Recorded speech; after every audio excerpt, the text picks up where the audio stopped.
নমস্কাৰ আন্তৰিক স্বাগতম জানাইছো ফেক্টভিউৰ অন এটা ভিডিঅ লৈ অসমত DEE LP কাৰণে 5550টা আৰু 4500 পোষ্টৰ কাৰণে ৰিক্ৰুটমেন্ট প্ৰক্ৰিয়া আৰম্ভ হৈছে আপোনালোকে সকলোৱে জানে যে আমাৰ যে আগৰ 5550টা পোষ্টৰ যে ডকুমেন্ট ভেৰিফিকেশন হৈ গৈছে এতিয়া আমাৰ মেৰিট লিষ্ট খিনি ওলাব এতিয়া কথাটো হল যোৱা কালিৰ পৰা যেটো আপোনাৰ 4500 পোষ্টৰ এডভাৰটাইজমেন্ট দিল ইয়াৰ পিছত বহুতে চিন্তা কৰি আছে ওভাৰলেপিং হ'ব নেকি তো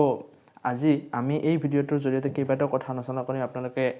ভিডিওটো প্ৰথমৰ পৰা শেষলৈকে চাব ওভাৰলেপিংৰ যেটো কথা হৈ আছে আপোনালোকে ইতিমধ্যে জানে আমাৰ যে 5550টা পোষ্টৰ ডকুমেন্ট ভেৰিফিকেশন প্ৰক্ৰিয়া হৈ গৈছে সেই বিলাকৰ যেটো প্ৰভিজনাল মেৰিট লিষ্টসমূহ হ'ব আপোনালোকৰ 4500 পোষ্টৰ এপ্লাই আৰম্ভ হোৱাৰ আগতে আপোনালোকৰ প্ৰভিজনাল মেৰিট লিষ্টসমূহ ওলোৱাৰ বহুত এটা সম্ভাৱনা আছে কিয়নো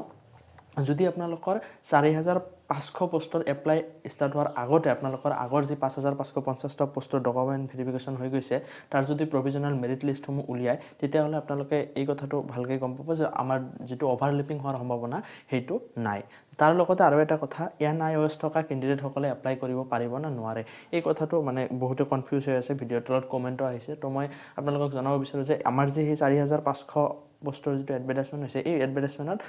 NIOS থকা সকলে 2 ইয়াৰ্স ডিপ্লোমা থকা সকলো এপ্লাই কৰিব পাৰিব ইয়াত কোনো তেনেকুৱা কথা নাই যে NIOS থকা সকলে এপ্লাই কৰিব নোৱাৰে বা ৰেগুলাৰ সকলে এপ্লাই কৰিব পাৰিব এনেকুৱা কথা নাই সকলোৱে এপ্লাই কৰিব পাৰিব আপোনালোকে সকলোৱে এপ্লাই কৰিব পাৰিব এই কথাটো স্পষ্ট তো আপোনালোকে নিশ্চয় জানিবলৈ সক্ষম হলে যে আমাৰ যেটো 5550টা পোষ্টৰ যেটো ডকুমেন্ট ভেৰিফিকেশন প্ৰক্ৰিয়া হৈ গল হেতুৰ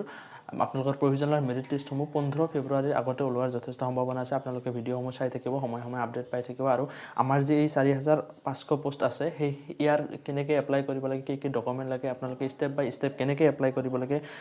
গোটেইখিনি বস্তু আপোনালোকক ভিডিওৰ জৰিয়তে জনাবলৈ যত্ন কৰিম আপোনালোকে আগন্তুক ভিডিওসমূহ চাই থাকিবলৈ নাপাহৰিব আজিলৈ মানে আকৌ লগ পোৱাৰ আশাৰে ধন্যবাদ